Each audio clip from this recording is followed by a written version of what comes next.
hotspots. They're probably going to have about 200 that they're not going to be able to use. We're trying to work out an arrangement with them to see if we can acquire those and maybe subcontract through them, have a memorandum of understanding. We have 100 Chromebooks on the way. As you can well imagine, the delivery process has suffered through all of this.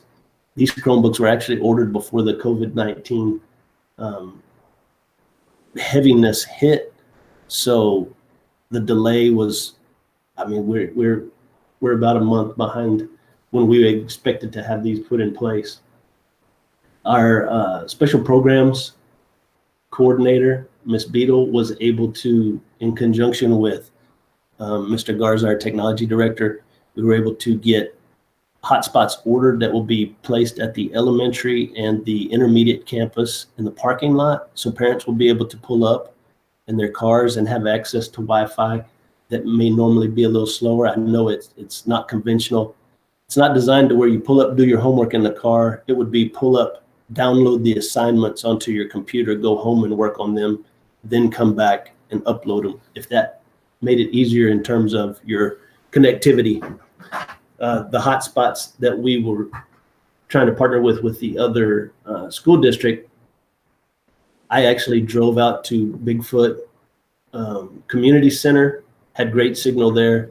I went to the Gusville area, had great connectivity there. I thought that I was in another area of the community that we had lower connectivity and problems, but thought I was in Great Oaks, but apparently I wasn't anywhere close to Great Oaks. So I'm going to have to make another trip out there for that. And then hit a couple of places in town, Transportation Drive, that we know there may be some kiddos that have a need for some technology there. So we've been working on this, you know, even though students aren't at school, we're feel like we're working just as hard, if not harder, you know, trying to get some of these things addressed.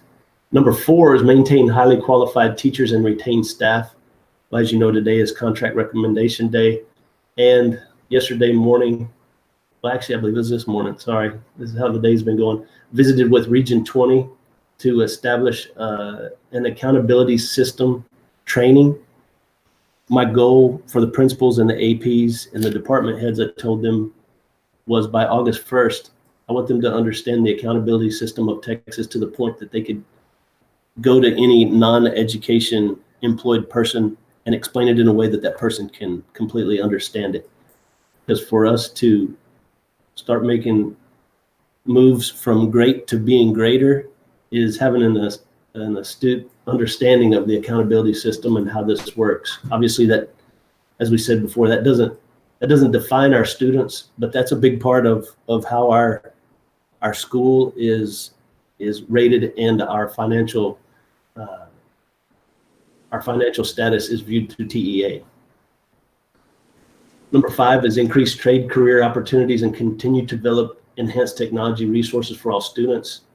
One of the things that we were able to go on board with Region 20, there's 20 school districts that were involved in this. One dropped out, and somebody contacted me to see if we were interested, and I said yes. We actually applied for an extension to the Carl Perkins grant to start a cybersecurity program for the students. Our instructor, whoever we may have, would be able to get certified through this grant to be a cybersecurity instructor. And then the kiddos would take several classes that would be on a career track that, if they had an interest in that, would give them the ground floor to start learning about this and maybe pursue a career in cybersecurity. As we know, this is one of the occupational fields that is at a great shortage, and I don't think it's going to go away anytime soon. So could be a great opportunity for some of our students. Moving on, have the results from our refunding. I emailed those to everybody today, but like I said, in the main focus, you know, there were several pages, but page number 2 is the primary piece. We talked about at the meeting when we decided to do the refunding that we wouldn't take any action unless we could get an interest rate below 3%. Our original rate is 4.158%. we were actually able to get on board with a 2.351% interest rate, which was great. That's going to end up giving us about $164,000 in savings over the next 14 years. Refunding these bonds actually puts more money back into the general fund that we don't have to spend. We're going to be able to keep our INS fund built up, pay our bonds down quicker, and then, like Mr. Schnaut said, someday we may be able to look towards doing some projects through another bond. Our Guardian plan has been rocking and rolling as far as the survey goes. There was 4 days where we saw a real spike in the people submitting their survey answers. It's kind of tailed off. I hadn't got any in the last 24 hours, but last time I checked this afternoon, it was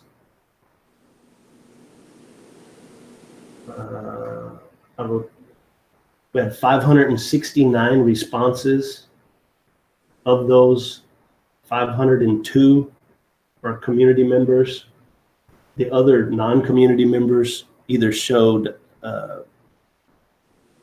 a relative or an employee. So they would still, it's still important to look at that, even though we have one of the questions saying not community members.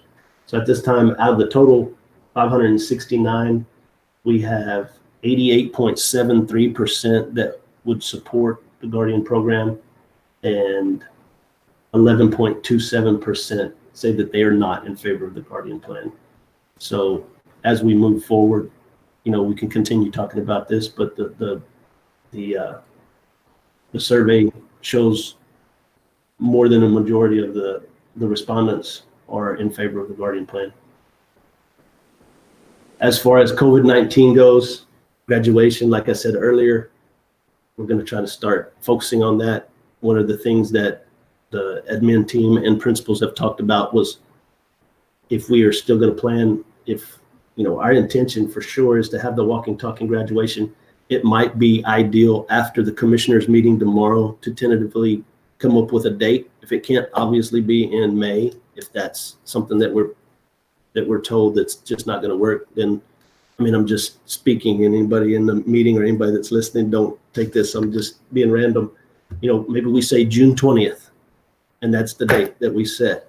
That way, it gives high school and parents and students a time to start planning, instead of, just kind of not having a real good idea and say, hey, well, let's try it in 3 weeks. If you set a date, maybe if we push to that date and something happens and we're not able to follow through, then at that time we can move it to another date. We have to see what we find out tomorrow, and obviously I bring that information to the board for guidance.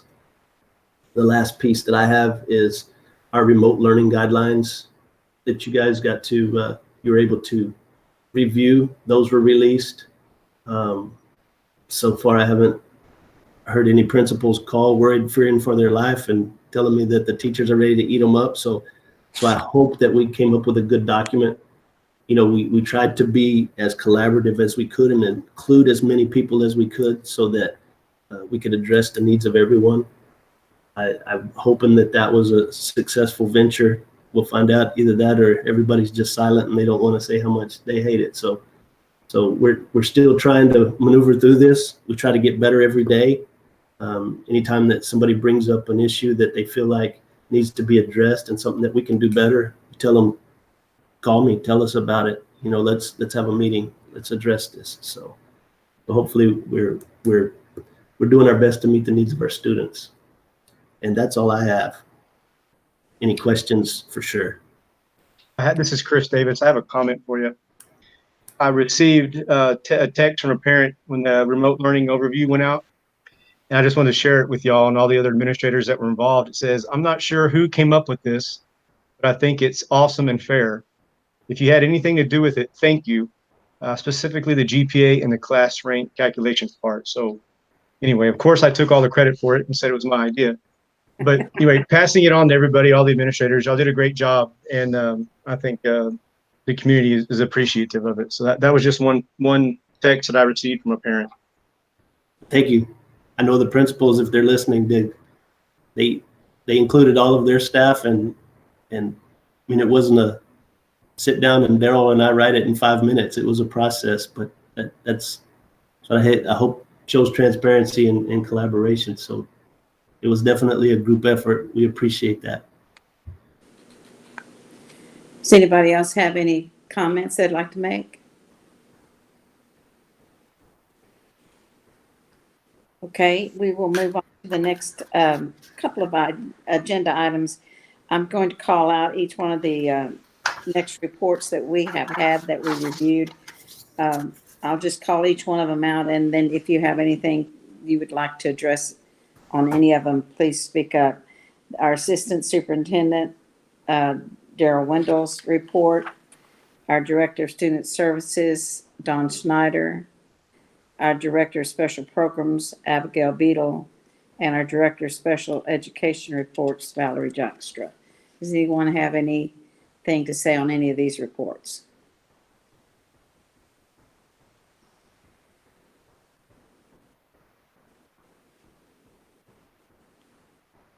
Okay, then moving on to our business reports from Shannon Ramirez. Anybody have anything on that?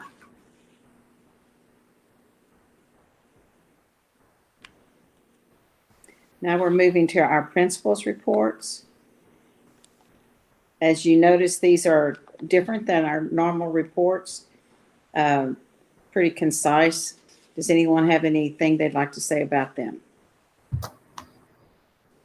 This is Chris Davis, and I have something I'd like to say on the principal reports. I was reading through them, and first off, thanks to all the principals for all their hard work getting all this done, taking care of our kids. But I'd like to point out something I really appreciate on Mr. Bird's high school report, where he states we are changing our grading categories so that students have as much opportunity as possible to be successful. And I know a lot of people appreciate that, myself as well. Through the hard times, making the kids successful is what it's all about. And I really appreciate his grading policy here, the 33 previous mastery, 33% completion percentage, and then 34% assignment grade. I think that's great and wonderful. And the other campuses didn't have anything as far as their grading policy, which is fine. If they're already doing the same model, that's wonderful. If not, I'd tell you, I'd highly encourage them to copy this exact model for their grading procedures for their campuses as well. So anyway, thank you to everybody that submitted their reports. Appreciate it. And thank you, Mr. Bird. Mr. Davis, I can tell you a little bit about that. The other campuses are going to be strictly pass fail with no grade because of the grade point average and class rank. So that's why it was important at the beginning for them to get that put in place. But now that class rank and GPA are only going to be in the first semester, they're going to continue that. So I think everybody else is close to that, but I'll double check. I like the participatory type, participation grade. I mean, because these kids are having heck, some of them learning how to do all this on the computer. So I mean, kids get their best try, and I like that part of the thing. So I don't know that all campuses have that. That's really what I was talking about, is maybe provide some type of participatory grade. Very good. I'll pass that on. Does anybody else have anything they'd like to mention on the principal's reports?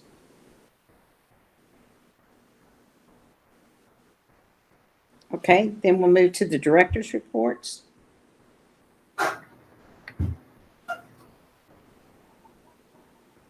Okay, we'll move on down to the consent agenda now. The consent agenda includes the minutes of the 2 board meetings, the approval of the renewal of the student athletic and catastrophic insurance purchase in the amount of $40,360 from the brokerage store.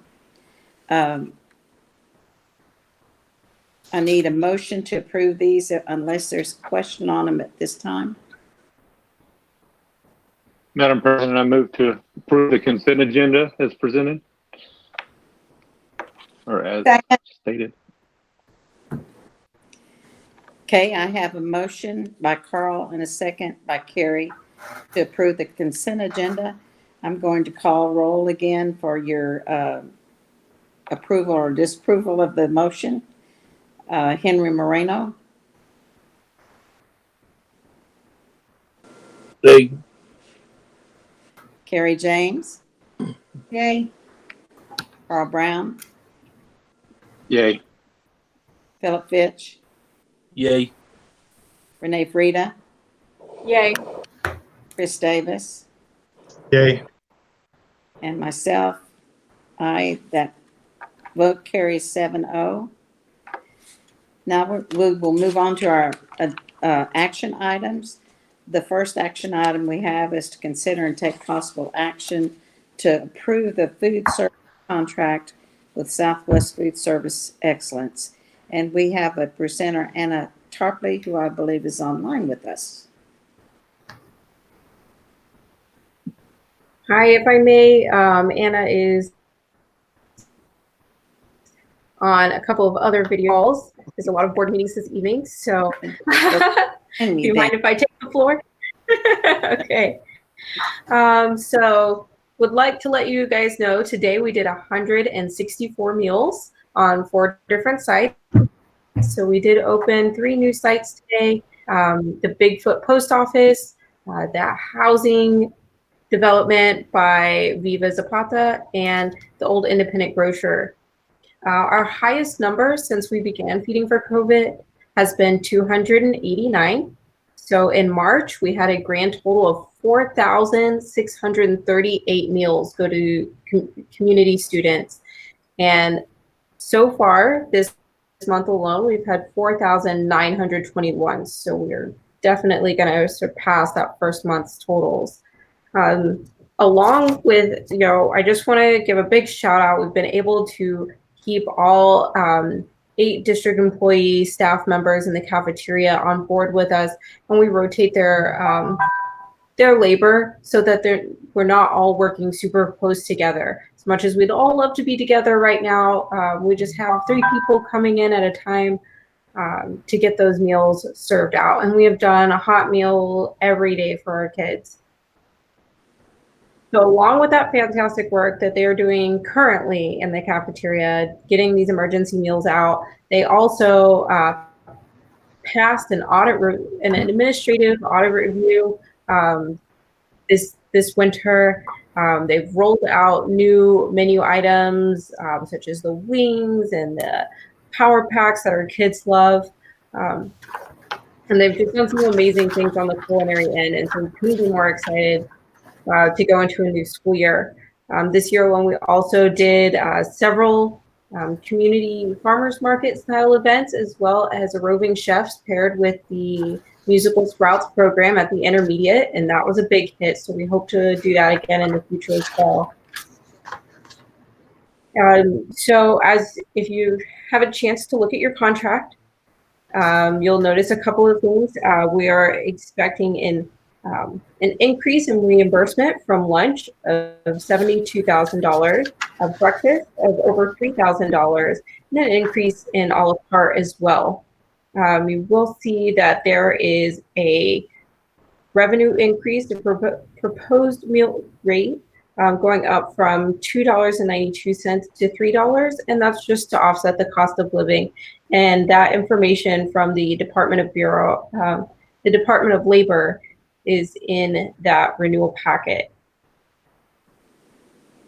Yeah, lots of good things. We're on track to make our budget this year, if not break even.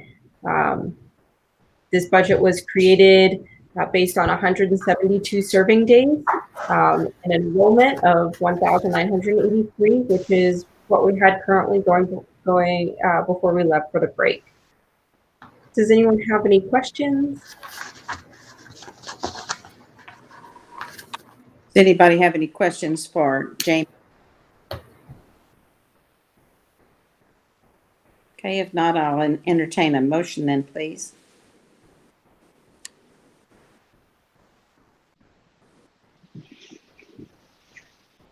Madam Madam President, President, I move. Go ahead, Philip. Madam President, I move to approve the food services contract with Southwest Food Service Excellence as presented. Second. Okay, I have a motion by Philip and I believe a second by Carl to approve the food service contract with Food Service Excellence. Again, I'll call roll for the vote. Henry Moreno, Yay. Carrie James, Yay. Carl Brown, Yay. Philip Fitch,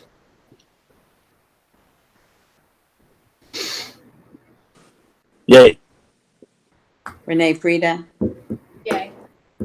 Chris Davis, Yay. Nancy Pepper, yay. That passes 7-0. Thank you very much, Jamie. Thank you so much, President Pepper and members of the board for your time. Okay, next we have consider and take possible action regarding the request of the athletic boosters for an increase in scholarship funds. Abigail Beadle will present. Good evening. Good evening. Ms. Pepper, I was going to ask, is it possible for me to present for the DABC and the band boosters at the same time? I think that'll be just fine. Fabulous. So our GE regulation for boosters says that scholarship amounts are not to exceed a total of $2,000 per organization. However, the specified amount may be reviewed annually by the board. So both our DABC and our band boosters are requesting to give $2,500 in scholarships this year, rather than being held to the $2,000 cap. And that's why they're coming to the board we're bringing this to the board for approval.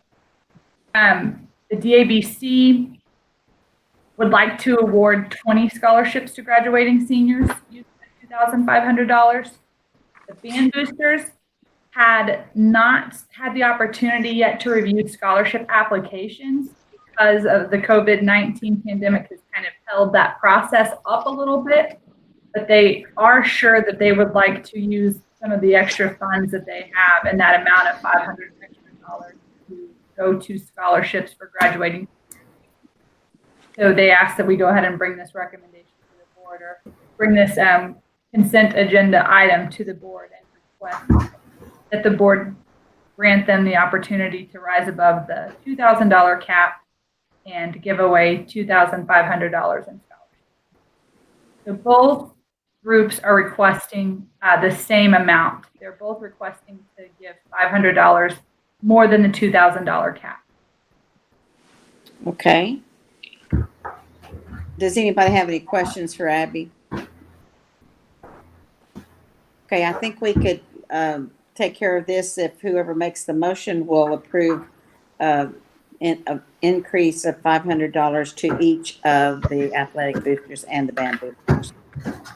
Could I have a motion, please? Madam President, I move to approve the request from the athletic boosters and the band boosters for an additional $500, totaling $2,500 for each. Second. Okay, I have a motion by Carl and a second by Henry to increase the scholarship fund by $500 each to the athletic boosters and the band boosters. Again, I'll call roll for your vote. Henry Moreno, Yay. Carrie James, Yay. Carl Brown, Yay. Philip Fitch, Yay. Renee Frida, Yay. Chris Davis, Yay. and Nancy Pepper, yay. That passes 7-0. Thank you. Okay, next we have consider and take possible action to approve the 2020-2021 instructional calendar. That's Mr. Wendell.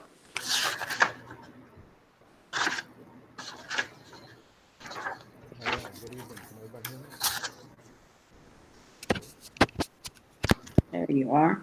All right. Can Can barely hear you.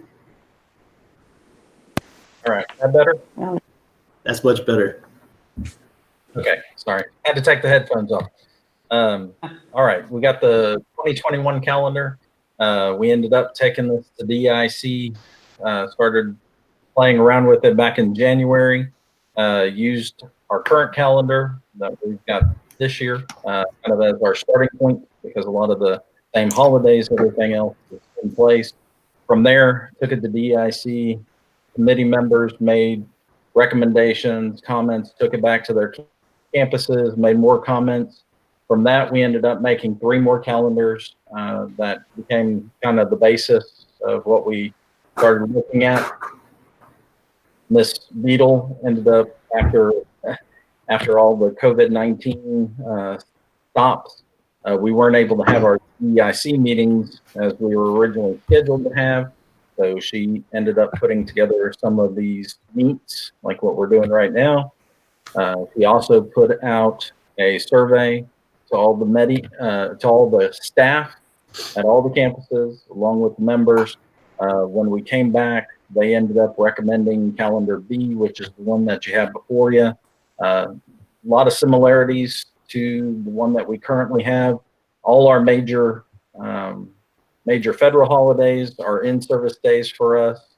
We are one of the big areas that everybody still seems to want is that week off at Thanksgiving. We were able to place it in there in this one. Still 2 weeks at Christmas time, spring break during the second week of March.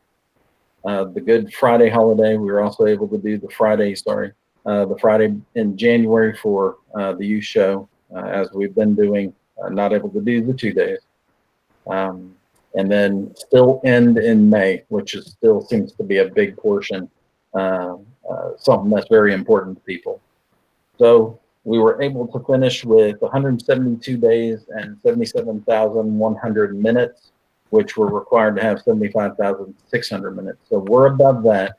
And that should help just in case we end up having to take any more days into this new calendar for, COVID-19 or flu or anything else that comes at us. The only thing you're not, and I do have to add this in there because it always seems to be a piece, usually around July, the state will go through, you see kind of the bright blue highlighted dates. Those are our testing dates. Right now, those are tentative dates.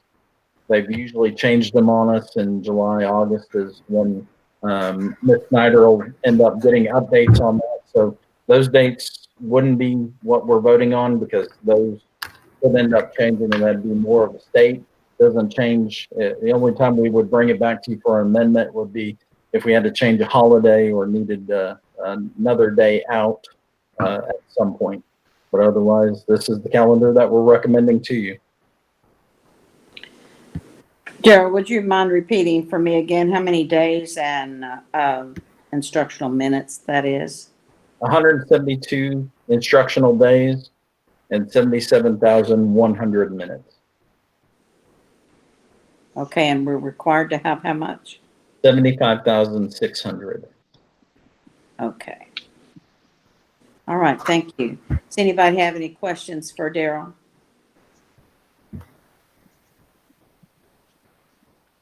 Okay, I'll call for a motion to improve the instructional calendar. Madam President, I move to approve the 2020-2021 instructional calendar as presented. Second. Okay, I think I had a motion from Philip and a second by Carrie to approve the 2020-2021 instructional calendar. Again, I'll call a roll for vote. Henry Moreno, Yay. Carrie James, Yay. okay, Carl Brown, Yay. Philip Fitch, Yay. Renee Frida, Yay. Chris Davis, Yay. Nancy Pepper, yay. That passes 7-0. Okay. Okay, on to the next one. Consider and take possible action to ratify the textbook committee's recommendation. And that's Mr. Wendell again. All right. So this is Proclamation 2020. The biggest part of this proclamation is the high school English adoption for textbooks, and the committee, which is supposed to be the experts, and this is the high school English teachers. Their recommendation is Pearson, which goes along with last year's reading adoption, which for reading that was K through 8. Most of those were for Pearson, so it kind of keeps us being very consistent across the board with all of our adoptions using this material. One of the things within this adoption, all of the ones that are recommended and the ones that we've been using have 100% meet the TEKS requirements that are outlined by the state. The state has to go through, adopt each of these to go before the schools. And so the list that we're asking you to adopt has been approved by the state. And this way, in case some other classes need to go and need to get some resources, and that's what this is a resource, that they're able to go from that list, that state list, and get a resource that they can use with their students. Okay. Does anybody have any questions? Okay, may I have a motion then, please? Madam President, I move to ratify the textbook committee recommendations as presented. Second. Okay, I have a motion by Carrie and a second by Henry to ratify the textbook committee's recommendations. All in favor, I'll call roll again. Henry Moreno, Yay. Carrie James, Yay. Carl Brown, Yay. Philip Fitch, Yay. Renee Frida, Yay. Chris Davis, Yay. Nancy Pepper. Yay, that again passes 7-0. Okay, let's see what's next. It's time for us to go into closed session. I'm going to read the statement and then I will advise you all that you close out of this meeting. The Board of Trustees, beginning at 7:17, will convene in closed session in accordance with the Texas Open Meetings Act for the purpose of discussing items listed under Texas Government Code Section 551.074, 551.076. No final actions, decisions, or votes will be taken while the board is in executive session. Thank you.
Okay. We're reconvening from a closed session at 8:35 PM. We have a couple of motions we need to make after coming out of closed session. First is consider and take possible action on proposed extension of professional contracts.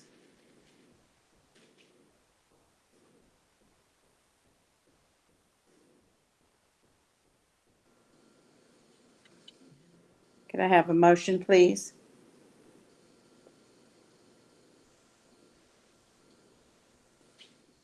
Madam President, I move to approve extending professional contracts as recommended.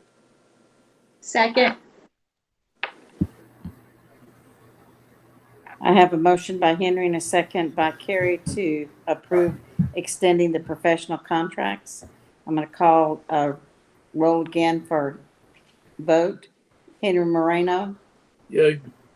Carrie James, Yay. Carl Brown, Yay. Philip Fitch, Yay. Renee Frida, Yay. Chris Davis, Yay. Nancy Pepper, yay. That makes 7-0 as the vote. The next motion is to consider and take possible action to approve the extension of administrator contracts.